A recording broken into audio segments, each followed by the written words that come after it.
ನಮಸ್ತೆ my dear friends, my dear God's and my dear masters. ಪ್ರತಿ ದಿವಸ ಧ್ಯಾನ ಧ್ಯಾನ ಧ್ಯಾನ. ಮನೆಯಲ್ಲೇ ಕುತ್ಕೊಂಡು ಯಾವುದು ಬಿಡೋಕೆ ಅವಶ್ಯಕತೆ ಇಲ್ಲ, ಬರೀ ಮಾಂಸಾಹಾರ ಮಾತ್ರ ಬಿಟ್ಟರೆ ಸಾಕು. ಸಂಸಾರದಲ್ಲಿ ನಿರ್ವಾಣ ಅಂತ ಇಷ್ಟೊಂದು ಸುಲಭವಾದ ಧ್ಯಾನ ಪದ್ಧತಿಯನ್ನು ನಮಗೆ ಪತ್ರಿಜಿಯವರು ಕೊಟ್ಟು ಹೋಗಿದ್ರು.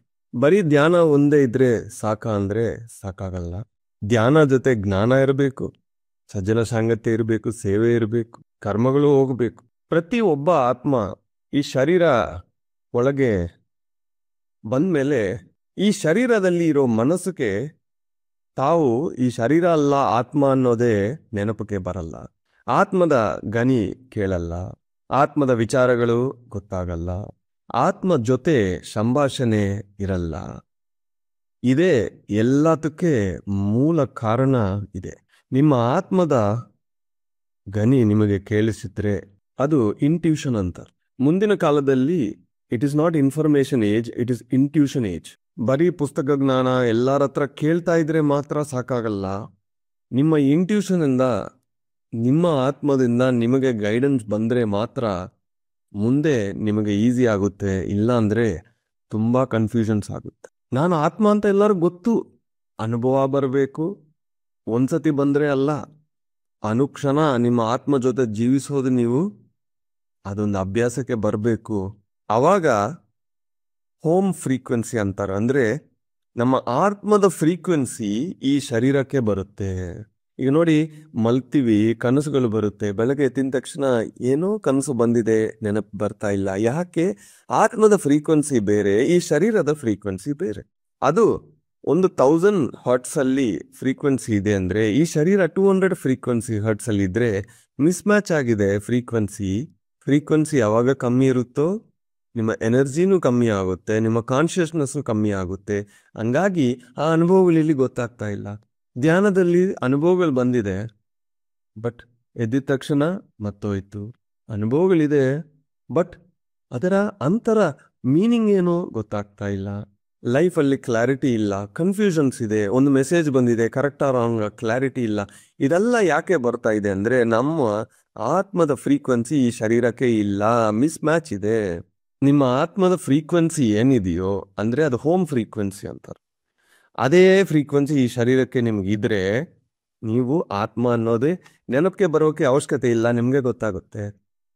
ನಿಮ್ ಬಾಯಿಂದ ಮಾತಾದ್ರೆ ಆತ್ಮದ ವಾಣಿ ಬರುತ್ತೆ, ಇಲ್ಲ ಅಂದ್ರೆ ಬರೀ ಮನಸ್ಸುನ ವಾಣಿ ಬರುತ್ತೆ. ಇಂಟ್ಯೂಷನಲ್ ಪ್ಲೇನ್ ಅಂದ್ರೆ ಆತ್ಮದಿಂದ ಗೈಡೆನ್ಸ್ ನೀವು ತಗೊಂಡಿದ್ರೆ ಮಾತ್ರ ಮುಂದಿನ ಕಾಲದಲ್ಲಿ ನೀವೊಬ್ಬ ಮಾಸ್ಟರ್ ಆಗಿ ಗ್ರೋ ಆಗೋಕ್ಕೆ ಸಾಧ್ಯ ಆಗುತ್ತದೆ.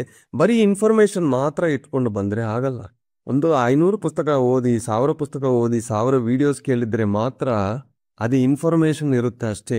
ಬಟ್ ಬರೋ ನ್ಯೂ ಏಜ್ ಲೈಫಲ್ಲಿ ಇಂಟ್ಯೂಷನ್ ಯಾರಿಗಿದೆಯೋ ಅವ್ರು ಮಾತ್ರ ಸರ್ವೈವ್ ಆಗ್ತಾರೋ, ಬೇರೆಯೊಬ್ಬರಿಗೆ ಸಾಧ್ಯ ಆಗಲ್ಲ. ನಮ್ಮ ಇಂಟ್ಯೂಷನ್ ನಾವು ಡೆವಲಪ್ ಮಾಡ್ಕೋಬೇಕು.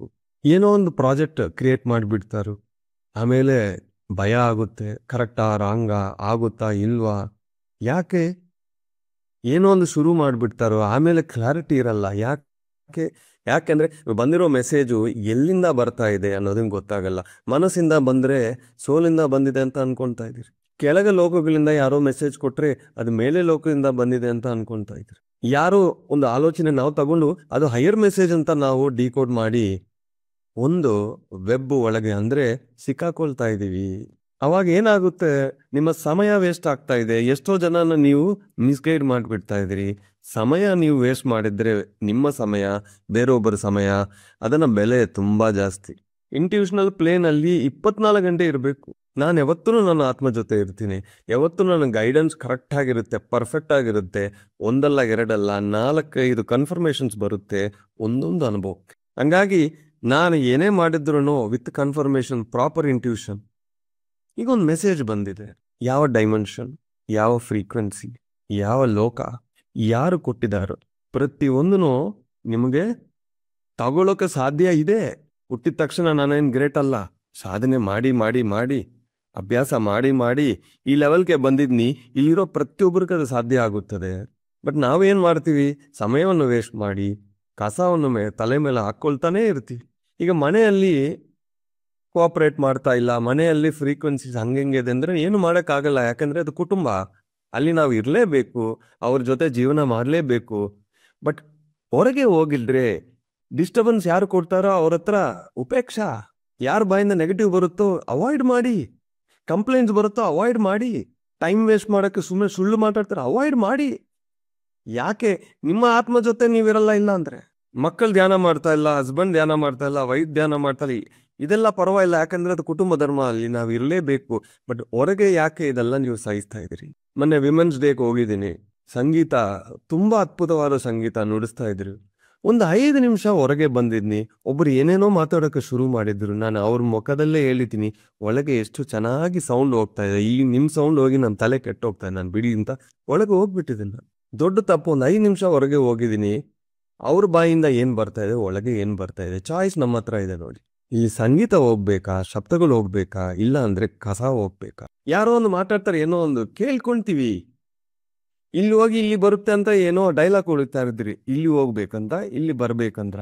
ಇಲ್ಲ ರೀ, ಇದು ಒಳಗೆ ಹೋಗಿದ ತಕ್ಷಣ ಶರೀರ ಒಳಗೆ 70% ನೀರಿದೆ, ಅದು ಒಳಗೆ ಸ್ಟೋರ್ ಆಗಿದೆ. ನೀವು ಇಲ್ಲಿಂದ ಕಳಿಸಿದ್ರಿ, ಬಟ್ ಒಳಗೆ ಇರೋದು ಏನಾಗಿದೆ? ಅದು ನಿಮ್ಮ ಬಾಡಿಯಲ್ಲಿರೋ ವಾಟರ್ ಸ್ಟ್ರಕ್ಚರ್ ಅನ್ನ ಡ್ಯಾಮೇಜ್ ಮಾಡಿದೆ, ನಿಮ್ಮ DNA ಒಳಗೆ ಇರೋ ಸ್ಟ್ರಕ್ಚರ್ ಅನ್ನ ಡ್ಯಾಮೇಜ್ ಮಾಡಿದೆ, ನಿಮ್ಮ ಬಾಡಿ ಒಳಗೆ ಇರೋ ಎಮೋಷನ್ಸ್ ನ ಡ್ಯಾಮೇಜ್ ಮಾಡಿದೆ, 2ನೇ ಚಕ್ರ 3ನೇ ಚಕ್ರನ ಡ್ಯಾಮೇಜ್ ಮಾಡಿದೆ, ರಕ್ತ ಕಣಗಳ ಒಳಗೆ ಇರೋ ಸೆಲ್ಸ್ ಅಲ್ಲಿರೋ DNA ನ ಡ್ಯಾಮೇಜ್ ಮಾಡಿದೆ. ಇದು ಮತ್ತೆ ರಿಪೇರ್ ಆಗೋಕೆ ಎಷ್ಟು ಗಂಟೆಗಳು ನೀವು ಧ್ಯಾನ ಸಾಧನೆ ಮಾಡಬೇಕು ಗೊತ್ತಾ? ಯಾಕೆ? ಅಲ್ಲಿ ಅವೇರ್ನೆಸ್ ನಾವು ಮಿಸ್ ಮಾಡ್ಕೊಂಡಿದೀವಿ. ಅವ್ರು ಏನೋ ಮಾತಾಡ್ತಾರೆ ಕೇಳ್ಕೊಂಡು, ನಾಚಿಕೆ, ಅವ್ರು ಏನ್ ಅನ್ಕೊಂತಾರೋ, ಎಂಟರ್ಟೈನ್ಮೆಂಟು, ಹೌದಾ ಎಲ್ಲ ಕೇಳ್ತೀವಿ, ಡ್ಯಾಮೇಜ್ ನಮಗೆ. ಇದೆಲ್ಲ ಮತ್ತೆ ಸರಿಯಾಗಿ ನಮ್ಮ ಹೋಮ್ ಫ್ರೀಕ್ವೆನ್ಸಿಗೆ ನಾವು ಬಂದಿಲ್ಲ ಅಂದ್ರೆ ಆತ್ಮದ ಇಂಟ್ಯೂಷನ್ ಬರಲ್ಲ. ಸರ್ ಧ್ಯಾನ ಮಾಡ್ತಾ ಇದ್ದೀನಿ, 2 ವರ್ಷ ಮಾಡ್ತಾ ಇದ್ದೀನಿ, 3 ವರ್ಷ ಮಾಡ್ತಾ ಇದ್ದೀನಿ, ಅನುಭವಗಳಿಲ್ಲ ಅಂದ್ರೆ ಕ್ವಾಲಿಟಿ ಇಲ್ಲ ನಿಮ್ಮ ಲೈಫಲ್ಲಿ. ಕರ್ಮಗಳಿಂದ ಬರೀ 2-5% ಮಾತ್ರನೇ ರೋಗಗಳು ಬರುತ್ತೆ. 95% ನಮ್ಮ life style, food, environment, thought process, ನಮ್ಮ ಥಿಂಕಿಂಗು, ಹ್ಯಾಬಿಟ್ಸ್ ಇಂದ ಬರುತ್ತೆ. ಇದಕ್ಕೆಲ್ಲ ಕಾರಣ ಯಾರು? ನಾನು 10 ವರ್ಷ ಒಬ್ಬರ ಹತ್ರ ಸಂಗೀತ ಕಲಿತಾ ಇದ್ದೀನಿ, ಸಂಗೀತ ಬರ್ತಾ ಇಲ್ಲ ಅಂದ್ರೆ ಅದು ಗುರುಗಳು ತಪ್ಪ ನಿಮ್ದ? ನಿಮ್ಮ ಅಭ್ಯಾಸದಲ್ಲಿ ತಪ್ಪಿದೆ, ನಿಮ್ಮ ಅಭ್ಯಾಸದಲ್ಲಿ ಸಿನ್ಸಿಯಾರಿಟಿ ಇಲ್ಲ. ಒಂದ್ ಕಡೆ ಧ್ಯಾನ ಮಾಡ್ತಾ ಇದೀವಿ, ಇನ್ನೊಂದು ಕಡೆ ಸಿನ್ಸಿಯಾರಿಟಿ ಇಲ್ಲ. ಈ ಸೌಂಡ್ ಥೆರಪಿ ಮಾಡ್ತಾ 200 ಜನಕ್ಕೆ ಮಾಡಿದ್ದೀನಿ, ಇವತ್ತು ಕೌಂಟ್ ಮಾಡ್ತಾ ಇದ್ದೀನಿ, ಎಲ್ಲ ಧ್ಯಾನಿಗಳೇ. ಬಟ್ ಯಾರು ಅವ್ರ ಬಾಡಿ ಫ್ರೀಕ್ವೆನ್ಸಿಯನ್ನ ಮೈಂಟೈನ್ ಮಾಡ್ತಾ ಇಲ್ಲ, ಸೀಕ್ರೆಟ್ ಆಗಿ ಟ್ಯಾಬ್ಲೆಟ್ಸ್ ತಗೊಳ್ತಾ ಇದ್ದಾರೆ. ಇವಾಗೆಲ್ಲ ನಿಜ ಹೊರಗೆ ಬರ್ತಾ ಇದೆ. ವೇಷ ಬೇಡ, ಇರೋ ತರ ಇರಬೇಕು, ಟ್ರಾನ್ಸ್ಪರೆಂಟ್ ಆಗಿರ್ಬೇಕು. ವೇಷ ಮಾಡ್ಕೊಂಡು ಮೋಸ ಮಾಡಿದ್ರೆ ನಮ್ಮನ್ನ ನಾವು ಮೋಸ ಮಾಡ್ಕೊಳ್ತಾ ಇದೀವಿ. We have to be honest to ours, transparent to ours. ಪ್ರತಿಯೊಬ್ಬರು ನಮ್ಮ ಎನರ್ಜಿ ಫ್ರೀಕ್ವೆನ್ಸಿ ಹೈ ಆಗಿ ಮೇಂಟೈನ್ ಆಗ್ಬೇಕು. ಅವಾಗ ರಿಯಲ್ ಲೈಫ್ ಅಂತ ಏನು ಅಂತ ಗೊತ್ತಾಗುತ್ತೆ. ಬೆಳಗ್ಗೆ ಒಂದು ಬುಕ್ ಶುರು ಮಾಡಿದ್ದೀನಿ, ಫ್ರೀಕ್ವೆನ್ಸಿ ಅಂತ ಒಂದು ಬುಕ್. ಎಲ್ಲರ ಹತ್ರ ಮಾತಾಡ್ತಾ ಇದ್ದೀನಿ, ಎಲ್ಲ ಮಾಡ್ತಾ ಇದ್ದೀನಿ, ಪ್ಯಾರಲಲ್ ಆಗಿ ಬುಕ್ ಓದ್ತಾ ಇದ್ದೀನಿ. 36 ಪೇಜ್ ಓದಿದ್ದೀನಿ, ಇನ್ನೂ ಓದ್ತಾನೆ ಇರ್ತೀನಿ. ಸಮಯ ನಾನು ವೇಸ್ಟ್ ಮಾಡೋಕೆ ನನಗೆ ಇಷ್ಟ ಇಲ್ಲ. ಯಾಕೆ? ಒಂದು ಬುಕ್ ಓದ್ತಾ ಇದ್ರೆ, ಒಂದು ಜ್ಞಾನ ಬಂದ್ರೆ ಅದನ್ನ ಅನಲೈಸ್ ಮಾಡ್ತಾರೆ, ನನ್ನ ಫ್ರೀಕ್ವೆನ್ಸಿ ಹೈ ಇರುತ್ತೆ. ರೀಲ್ಸ್ ಅಲ್ಲಿ ವಿಡಿಯೋಸ್ ನೋಡ್ತಾ ಇದ್ರೆ ಆ ರೀಲ್ ಎಲ್ಲ ಒಳಗೆ ಹೋಗಿದೆ, ಮತ್ತೆ ಈ ರೀಲ್ ಯಾರು ಕ್ಲೀನ್ ಮಾಡೋದು? ಇಲ್ಲಿ ಎಲ್ಲ ಹೋಗಿ ಮತ್ತೆ ಇದು ಎಲ್ಲಿ ಯಾರು ಕ್ಲೀನ್ ಮಾಡ್ತಾರೋ? ನಾವೇ ಮಾಡ್ಕೋಬೇಕು, ಯಾರು ಮಾಡೋಕ್ ಸಾಧ್ಯ ಆಗಲ್ಲ. ನಿಮ್ಮ ಹೋಮ್ ಫ್ರೀಕ್ವೆನ್ಸಿಗೆ ನೀವು ಟ್ಯೂನ್ ಆಗ್ಬೇಕು, ಅದು ಮೇಂಟೈನ್ ಮಾಡಬೇಕು ಅಂದ್ರೆ ಯಾರ ಜೊತೆ ಮಾತಾಡ್ತಾ ಇದ್ರಿ, ಏನು ಒಳಗೆ ಹೋಗ್ತಾ ಇದ್ರಿ, ಏನು ಆಲೋಚಿಸ್ತಾ ಇದ್ರಿ, ಏನು ತಿಂತಾ ಇದ್ರಿ, ಏನು ಹ್ಯಾಬಿಟ್ಸು, ಪ್ರತಿಯೊಂದು ನೀವು ನೋಡ್ಕೋಬೇಕು. ಇಂಡಿಯನ್ 69 ನಾನು ಮಾಡಿರೋದು ಅದಕ್ಕೆ, ಆ ಚಾಲೆಂಜ್ ಮಾಡಿರೋದು ಯಾಕೆ ಅಂದ್ರೆ ಅವಾಗೆ ಇದೆಲ್ಲ ರಿಫೈನ್ ಆಗುತ್ತೆ. ಇಲ್ಲಾಂದ್ರೆ ಬರೀ ಒಂದು ಧ್ಯಾನ ಮಾಡ್ಕೊಂಡು ಇದೆಲ್ಲ ನೀವು ಕಸ ಹಾಕೊಂಡು, ಅಂದ್ರೆ ಒಂದು ಕಡೆ ವ್ಯಾಪಾರ ಮಾಡ್ತಾ ಇದ್ರಿ, ದುಡ್ಡು ಹಣ ಬರ್ತಾ ಇದೆ, ಇನ್ನೊಂದು ಕಡೆ ಎಲ್ಲ ವೇಸ್ಟ್ ಮಾಡ್ತಾ ಇದ್ರಿ. ಆ ತರ ಆಗುತ್ತೆ ಎನರ್ಜೀಸು, ಅದನ್ನು ವೇಸ್ಟ್ ಮಾಡಬಾರದು. ನಿನ್ನೆ ಒಬ್ಬ ಹುಡುಗಿ ಬಂದ್ರು, ಅವರು ಆರಾ ಚೆಕ್ ಮಾಡಿದೀನಿ, ಅವ್ರ ಚಕ್ರಾಸ್ ಚೆಕ್ ಮಾಡಿದೀನಿ, ಎಷ್ಟು ಪರ್ಫೆಕ್ಟ್ ಇದೆ ಅಂದ್ರೆ ತುಂಬಾ ಖುಷಿ ಆಯ್ತು ನನಗೆ. ಈ ಮಧ್ಯಕಾಲದಲ್ಲಿ ಅಷ್ಟೊಂದು ಪರ್ಫೆಕ್ಟ್ ಎನರ್ಜಿ ಸಿಸ್ಟಮ್ಸ್, ಚಕ್ರಾಸ್ ಯಾರ್ದು ನಾನು ನೋಡಿಲ್ಲ. ಪ್ರತಿ ಚಕ್ರ ಅಲ್ಲಿನೂ ಈಕ್ವಲ್ ಎನರ್ಜಿ ಇದೆ, ಒಳ್ಳೆ ಅಲೈನ್ಮೆಂಟ್ ಇದೆ. ನಾನು ಅವ್ರಿಗೆ ಕೇಳಿದ್ದೀನಿ, ಮತ್ತೆ ಯಾಕೆ ಮೇಡಮ್ ನಿಂಗೆ ಸೌಂಡ್ ಥೆರಪಿ ಅಂದ್ರೆ? ಇಲ್ಲ ಸರ್, ನಾನು ಎಕ್ಸ್ಪೀರಿಯನ್ಸ್ ಆಗ್ಬೇಕು. ಆ ಅರ್ಧ ಗಂಟೆದಲ್ಲಿ ಅವ್ರಿಗೆ 40 ಅನುಭವಗಳು ಬಂದಿದೆ. ಅದಾದ್ಮೇಲೆ ಪಿರಮಿಡ್ ಅಲ್ಲಿ ಧ್ಯಾನ ಮಾಡಿ ಅಲ್ಲಿ 20 ಅನುಭವಗಳು ಬಂದಿದೆ. That is must. ನಿಮ್ಮ ಸಿಸ್ಟಮ್ಸ್ ಚೆನ್ನಾಗಿದ್ರೆ ಎಷ್ಟು ಅನುಭವಗಳು ಬರ್ತಾ ಇದೆ ನೋಡಿ. ಅಷ್ಟು ಧ್ಯಾನನೂ ಅವ್ರು ಮಾಡಲ್ಲ. ಯಾಕೆ ಅಂದ್ರೆ ಹಿಂದಿನ ಜನ್ಮದಲ್ಲಿ ಶ್ರೀ ತುಂಬಾ ಸಾಧನೆ ಮಾಡ್ಕೊಂಡು ಬಂದ್ರು. ಕ್ವಾಲಿಟಿ ಇರಬೇಕು, ಮಾಸ್ಟ್ರಿಯಲ್ಲಿ ಕ್ವಾಲಿಟಿ ಇರಬೇಕು. ಸುಮ್ಮನೆ ಗಂಟೆಗಳು ಮಾಡ್ತಾ ಇದ್ದೀನಿ, ಇಷ್ಟು ವರ್ಷ ಮಾಡ್ತಾ ಇದ್ದೀನಿ ಅಂತ ಹೇಳಿದ್ರೆ ಅಲ್ಲ. ನಿಮ್ಮ ಬಾಯಿಂದ ಬರೋ ಒಂದು ಮಾತಿಂದ ನಿಮ್ಮ ಸ್ಲೋ ಲೆವೆಲ್ ಏನು ಅಂತ ನಂಗೆ ಗೊತ್ತಾಗುತ್ತೆ ಅಂದ್ರೆ ಪತ್ರಿಜಿ ಯಾವಾಗ್ಲೂ ಹೇಳ್ತಾರೆ. ನಿಮ್ಮ ಬಾಯಿಂದ ಒಂದು ನೆಗೆಟಿವ್ ಬಂದ್ರೆ that is representing your soul level. ಆತ್ಮ ಜೊತೆ ಇರೋಕೆ ನಾವು ಪ್ರಯತ್ನ ಪಡಬೇಕು. ಆತ್ಮ ದೃಷ್ಟಿಯಿಂದ ಪ್ರತಿಯೊಂದು ನೋಡಬೇಕು. ಸಮಯ ವೇಸ್ಟ್ ಮಾಡಬೇಡಿ. ಆತ್ಮ ಎಷ್ಟು ಕಾಯ್ತಾ ಇರುತ್ತದೋ ಈ ಶರೀರಕ್ಕೋಸ್ಕರ, ಬಂದ ತಕ್ಷಣ ಒಂದೊಂದು ಕ್ಷಣನೂ ಅಮೂಲ್ಯ. ಒಂದೊಂದು ಕ್ಷಣನೂ ವೇಸ್ಟ್ ಮಾಡಬೇಡಿ. ಎಂಜಾಯ್ ಮಾಡಿ, ರಿಲ್ಯಾಕ್ಸ್ ಆಗಿರಿ, ಒಳ್ಳೇದು ಮಾಡಿ, ಧ್ಯಾನ ಮಾಡಿ, ಪ್ರತಿಯೊಬ್ಬರಿಗೆ ಸಹಾಯ ಮಾಡಿ. ನಿಮ್ಮ ಬಾಡಿ ವೈಬ್ರೇಷನ್ ಚೆನ್ನಾಗಿದ್ರೆ, ಹೈಯರ್ ಆಗಿದ್ರೆ, ಹೈಯರ್ ಮಾಸ್ಟರ್ಸ್ ನಿಮ್ಮ ಹತ್ರ ಬರ್ತಾರೆ. ಇಲ್ಲಾಂದ್ರೆ ನಿಮ್ಮ ಹತ್ರನೂ ಬರಲ್ಲ.